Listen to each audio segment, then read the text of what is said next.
¿Alguna vez has tenido esa persistente sensación de que algo no va bien pero no sabes exactamente qué?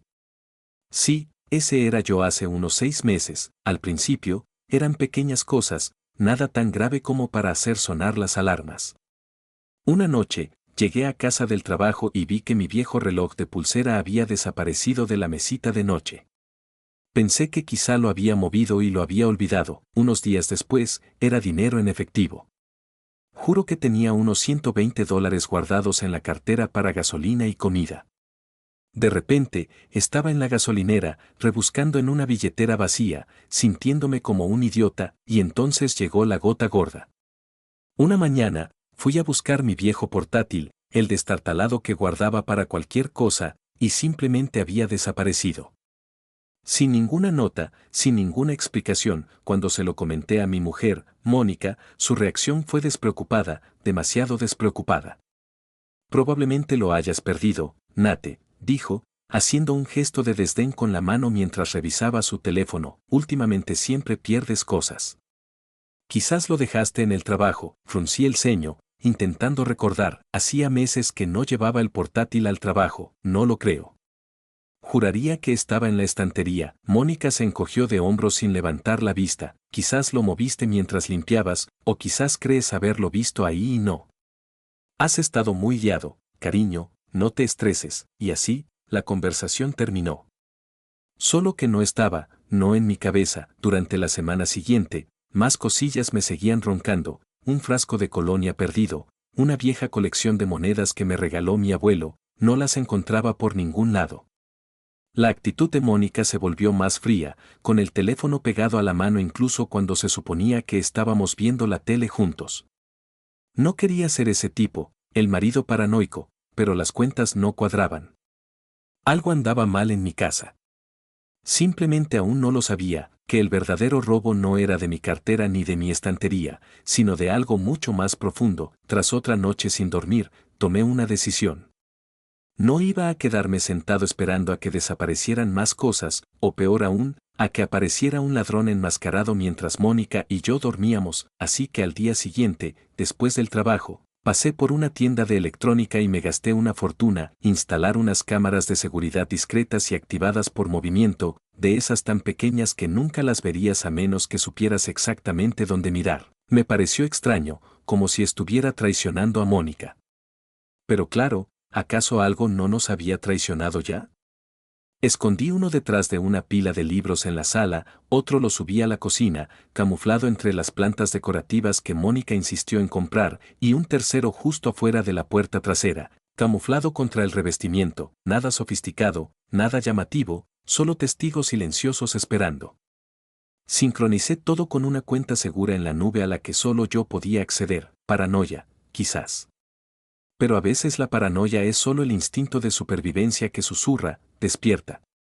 El momento no podría haber sido mejor. Ese viernes, mi jefa me llamó para preguntarme si podía cubrir un viaje de trabajo de última hora a 2 pueblos de distancia, 3 días y 2 noches. Dudé medio segundo antes de aceptar. ¿Todo bien?, preguntó Mónica, mirándome por encima de su taza de café. Cuando le dije que sí, respondí, sonriendo como si nada. Solo cosas del trabajo, lo mismo de siempre. Me devolvió la sonrisa con demasiada alegría, preparé mi bolso de mano, le di un beso de despedida y me fui.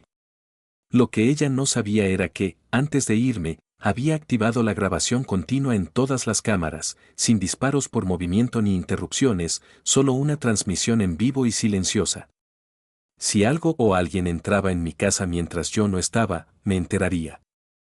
Cada segundo. El domingo por la noche, de vuelta en el hotel, me senté en el borde de la cama con mi portátil, con el corazón latiéndome con fuerza, dudé antes de abrir la aplicación de la cámara. Como si tal vez si no miraba, no existiría nada malo. Pero la curiosidad, o tal vez algo más oscuro, ganó. Abrí el primer archivo, el viernes por la noche. Al principio, era aburrido, Mónica sentada en el sofá navegando por su teléfono, preparándose un batido en la cocina. Cosas normales, cotidianas. Casi cerré la laptop, sintiéndome estúpido por dudar de ella. Entonces, alrededor de las 8:17 de la noche, la puerta se abrió y él entró, alto, atlético, con jeans y camiseta como si fuera el dueño del lugar. Sin llamar, sin dudarlo, simplemente entró. Mónica se levantó del sofá de un salto, sonriendo como una adolescente que se encuentra con su chico enamorado detrás de las gradas, y entonces, sin esperar, sin hablar, le echó los brazos al cuello y lo besó. No un besito amistoso, no un beso nervioso y culpable de miradas a su alrededor. No, este era el tipo de beso que le das a alguien cuando llevas todo el día esperando para tenerlo en tus manos. Me quedé paralizado, mirando la pantalla como un idiota, mi esposa en nuestra sala, besando a otro hombre. Apenas registré los siguientes minutos, las risas, cómo lo llevó de la mano a la cocina, cómo le sirvió una bebida como si estuviera organizando una maldita cita romántica, luego empeoró. Mucho peor.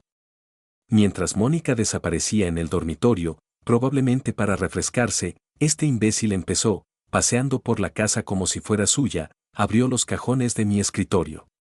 Cogió mis gemelos, los inspeccionó como si estuvieran en oferta en una casa de empeños. Observé, aturdida, cómo deslizaba mi reloj, el viejo reloj de mi padre, del mostrador a su bolsillo, lo vi sacar dinero del pequeño bote de emergencia que tenía escondido detrás de los libros, y Mónica. Cuando volvió a salir, no dijo ni una palabra. No lo regañó, no le preguntó qué hacía. Simplemente se rió y lo atrajo hacia sí para besarlo de nuevo, como si todo esto formara parte del plan. Se me heló la sangre. La traición no era solo emocional, era física, tangible.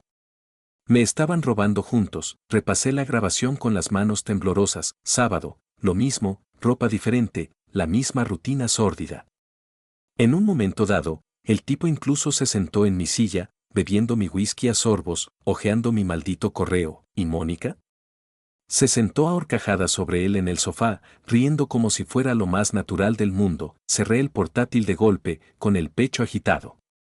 No podía respirar. ¿Esto no fue un error puntual? No fue un desliz de borracho.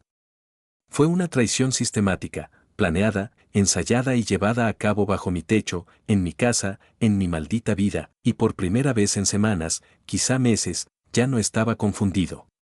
No estaba paranoico. Estaba despierto y sabía exactamente qué tenía que hacer. No dormí esa noche.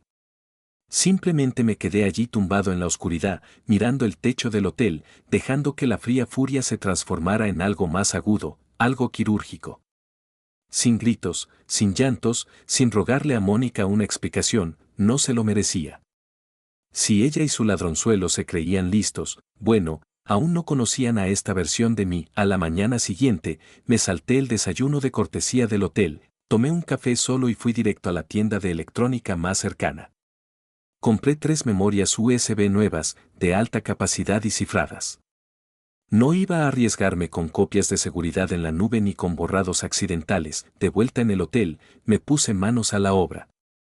Copié cada segundo de esas grabaciones, de ambos días, cada beso, cada robo, cada risa asquerosa entre ellos. Luego hice 3 copias separadas, cada una en su propia memoria USB, y las escondí en diferentes lugares. Una fue a parar a mi calcetín en la maleta, otra la pegué con cinta adhesiva debajo de la rueda de repuesto del coche, y otra se la envié por correo a un amigo de confianza con una simple nota: si no tienes noticias mías en una semana, abre esto. ¿Paranoico? Quizás. Pero no iba a dejar que Mónica y el cabrón de su novio borraran las pruebas. Siguiente paso: contratar un abogado. Pasé horas buscando en Google los mejores abogados de divorcio, abogados de mi país, no los baratos, los despiadados. Los de sonrisas afiladas y garras más afiladas. Encontré a un hombre, el señor Lambert. Reseñas de 5 estrellas. Especialista en divorcios con grandes patrimonios y litigios civiles. Llamé a su oficina y programé una consulta de emergencia para el lunes por la tarde. Cuando su asistente me preguntó, ¿cuál es el problema?, le dije, infidelidad y robo, y no quiero negociar.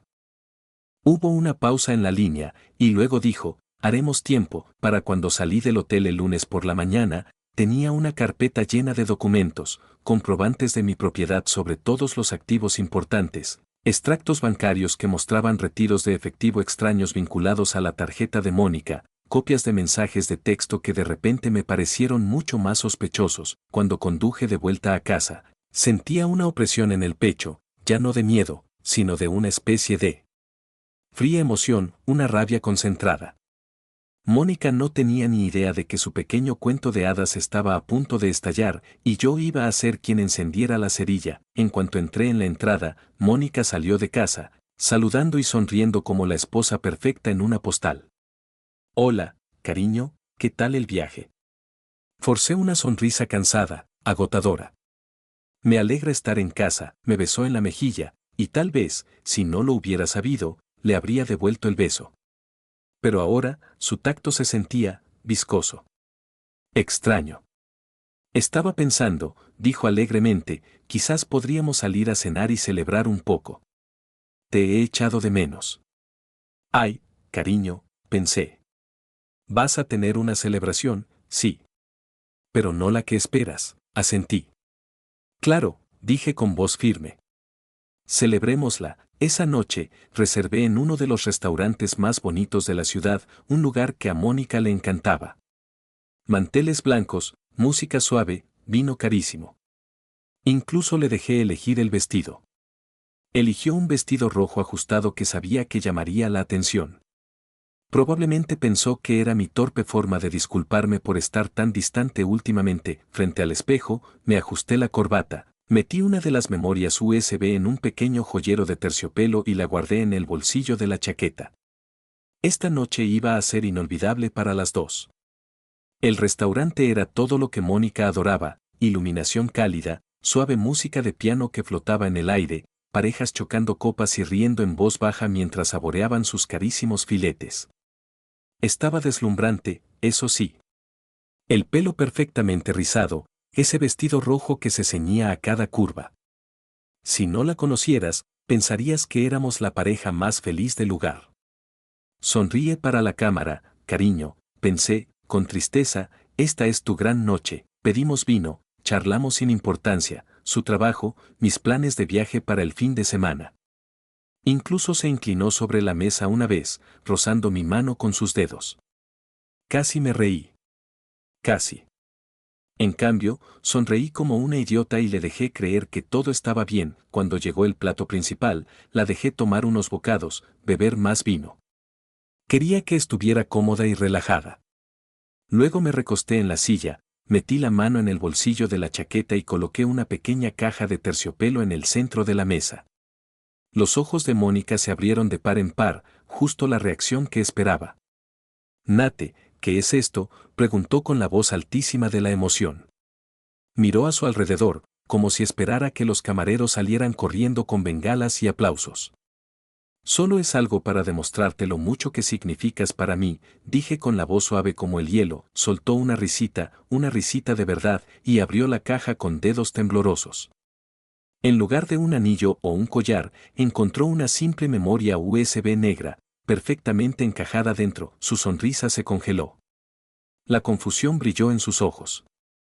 ¿Qué es esto?, rió torpemente, mirándome. Me incliné, apoyando los codos en la mesa. Mi voz era baja, tranquila, letal. Es todo, recuerdos que creaste mientras no estaba, dije. Cada beso, cada susurro, cada dólar que robaste. Me miró fijamente, palideciendo. No. No sé de qué hablas, balbuceó. Claro que sí, dije, sonriendo fríamente. Lo invitaste a mi casa. Te reíste con él en mi sofá. Lo miraste mientras rebuscaba entre mis cosas como si fuera un mercadillo de segunda mano. Abrió la boca, quizá para mentir, quizá para llorar, pero la interrumpí con un gesto de la mano. Ahórrate eso, dije.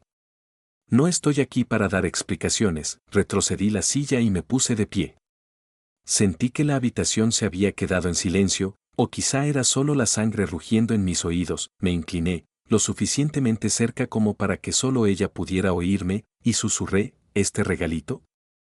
Es para que recuerdes todo lo que me robaste, mis cosas, mi confianza y el amor que creías poder seguir engañando. Entonces me enderecé, tiré unos billetes sobre la mesa para cubrir las bebidas y salí sin mirar atrás. No necesitaba ver su reacción. No la necesitaba, no escuché sus excusas. Tenía todas las pruebas que necesitaba y ahora era su turno de ver cómo todo se desmoronaba. A la mañana siguiente, Mónica llegó a casa. Estaba sentado a la mesa de la cocina, con una taza de café humeante delante, tranquilo como un sacerdote en un funeral. Entró furiosa, con el pelo hecho un desastre y el maquillaje del día anterior corrido bajo los ojos. Nate, por favor, jadeó, con lágrimas ya a flor de piel.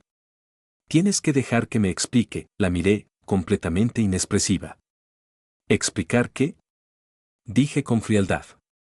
¿Cómo tú y tu novio jugaban a las casitas mientras me robabas a ciegas? Su rostro se arrugó. No fue así. No sabía que se llevaba tus cosas.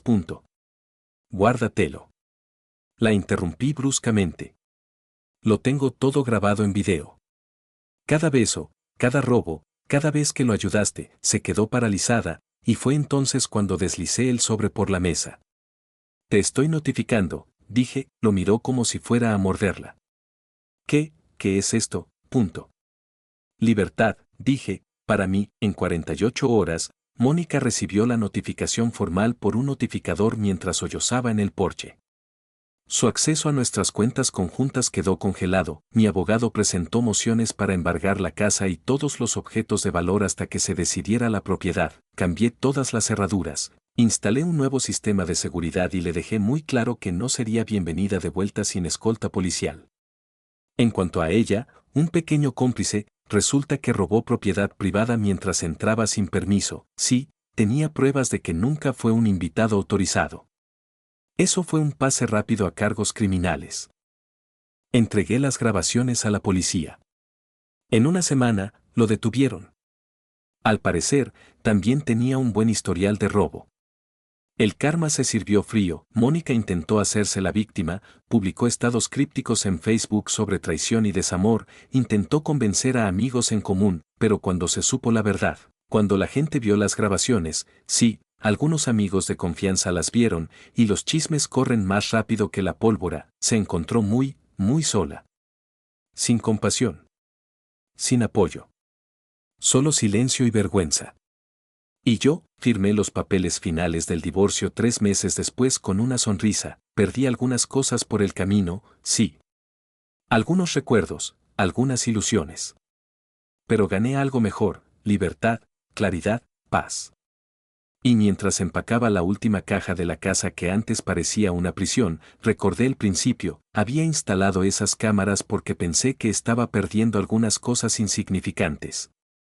Resulta que atrapé al ladrón más grande de todos, y por primera vez en mi vida, me alegré muchísimo de haber confiado en mi instinto. Ha pasado casi un año desde que todo se vino abajo.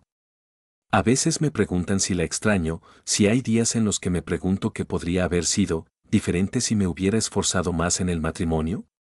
Respuesta corta, no. Respuesta larga, ni hablar, desde el divorcio, la vida ha sido más ligera. Mis cuentas bancarias ya no sangran cargos aleatorios. Mis cosas se quedan exactamente donde las dejo, y cuando entro en mi propia casa, las siento realmente como mía, no como un escenario donde la traición acecha tras cada esquina. Empecé a viajar más. Retomé algunas aficiones que había abandonado cuando mi vida giraba en torno a hacer feliz a Mónica. Aprendí a tocar la guitarra, empecé a hacer senderismo, incluso adopté un perro, un Golden Retriever un poco bobo que es mucho mejor compañía que la mitad de la gente a la que solía llamar amigos. En cuanto a Mónica, lo último que supe es que se mudó con un tipo 2 pueblos más allá. No era su amante de los vídeos, resulta que la delató durante su acuerdo con la fiscalía. Así de gracioso es el karma. Si hay algo que aprendí de todo esto, es simple, confía en tu instinto. Si algo no te convence, probablemente lo esté, y a veces perder a alguien a quien creías amar es lo mejor que te puede pasar, porque al fin y al cabo, la libertad no es perder algo, sino recibir algo mejor a cambio.